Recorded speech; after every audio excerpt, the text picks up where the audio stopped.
ફરમાઈશ આવી છે.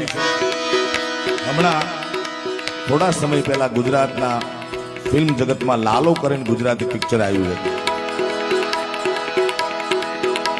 માયાભાઈ, મારે વાત મૂળ એ કરવી છે કે અત્યાર સુધી ગુજરાતી ફિલ્મો જે બને છે એમાં સબસિડીનો આધાર હોય છે મોટો, કે ગવર્મેન્ટની સબસિડી મળે.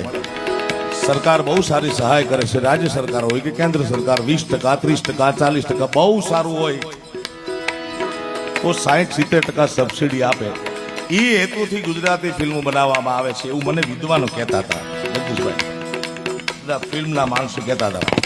પણ આ ફિલ્મમાં લખેલું છે લાલો અને લખ્યું છે કૃષ્ણ સદા સહાય દે. બહુ સામાન્ય પરિસ્થિતિના માણસોએ અંકિત સખિયા કરીને છે. જામનગર, કોઈ જામનગરનો છે, કોઈ જુનાગઢનો, અને એ રેકોર્ડિંગમાં મારી પાસે આયા ગવડાવવા માટે. ત્યારે એ વાત કરતા હતા કે અમે માંડ મરણ મૂડી ભેગી કરીને બનાવ્યું છે.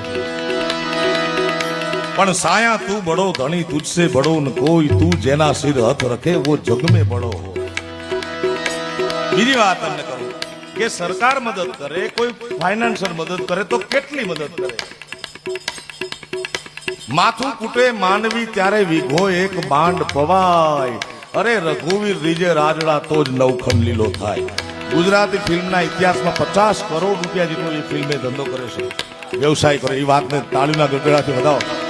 બોલિવૂડ વાળા લોકોએ સુભાષ ઘાઈ જેવો મહાન ડાયરેક્ટર, પ્રોડ્યુસર, એને આની નોંધ લેવી પડી છે. એમાંનું એક ગીત.